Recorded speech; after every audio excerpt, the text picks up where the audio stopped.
दोस्तों आज मैं जो आपको कहानी सुनाने जा रहा हूँ उसका शीर्षक है एक पिता की दर्द भरी कहानी। एक गांव में एक छोटा सा बच्चा था। उसके पिता तो थे लेकिन माँ की मृत्यु हो गई थी। पिता सारा दिन काम करता है और अपने बेटे को पाल पोस कर बड़ा करता है। वह सारे सुख अपने बेटे को देता है जो एक माँ दे सकती थी। उस पिता ने कभी कुछ नहीं मांगा, सिर्फ इतना ही मांगा कि मेरे बेटे को कोई परेशानी ना हो। दिन बीतते गए, बेटा पढ़ लिख कर अच्छी जॉब भी करने लगता है और वह शहर में रहने लगता है। कुछ दिन बाद वह अपने पिता से मिलने आता है और कहता है, पापा मुझे कुछ पैसों की जरूरत है। मैं चाहता हूँ कि शहर में ही जमीन लेकर अपना घर बनवा लूं। पिता इस बात को सुनकर बहुत खुश हो जाता है। सोचता है कि मेरा बेटा है, एक ना एक दिन नाम करेगा और बड़ा आदमी बनेगा। जिंदगी भर की बचाई हुई पूंजी को निकाल कर अपने बेटे को दे देता है। बेटा शहर चला जाता है और उन पैसों से अपना घर बनवा लेता है। पिता इधर इंतजार करता रहता है कि मेरा बेटा फिर से आएगा, एक ना एक दिन तो मेरे पास आएगा ही। जाएगा कहाँ? उसके पास अब कोई नहीं आता था क्योंकि ना ही अब उस पिता के पास पैसे थे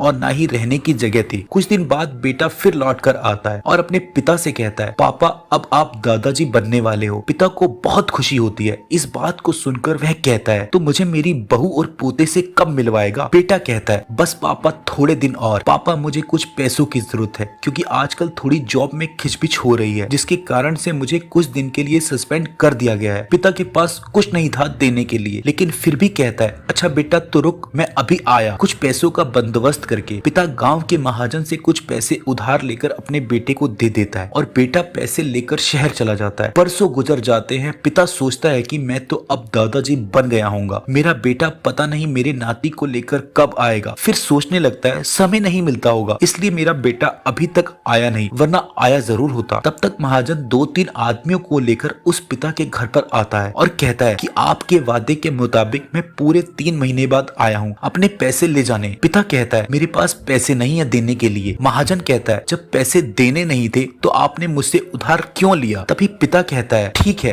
रुको, मैं तुम्हारे लिए पैसों का बंदोबस्त करके आता हूँ। और वहाँ के नजदीकी अस्पताल में जाता है। वहाँ जाकर अपना ब्लड डोनेट करता है और अपनी एक किडनी भी बेच देता है और उस महाजन का सारा कर्ज चुका देता है। किडनी बेचने के बाद उनकी स्थिति और भी खराब हो जाती है और वे उस राह में जी रहे होते हैं कि मेरा बेटा एक दिन आएगा जरूर। इस आस में जीते जीते एक दिन पिता की मृत्यु हो जाती है, परंतु उस बेटे को अपने पिता को आग देना भी नसीब नहीं हो पाता है। दोस्तों ये कहानी है हर परिवार की, इस दुनिया के हर घर की, हर व्यक्ति की जो अपने घर को छोड़कर बाहर शहर में, बाहर विदेश में बस जाता है। अगर कहानी आपको अच्छी लगी हो तो इसे लाइक करके और अपने कई दोस्तों के साथ शेयर जरूर कर देना।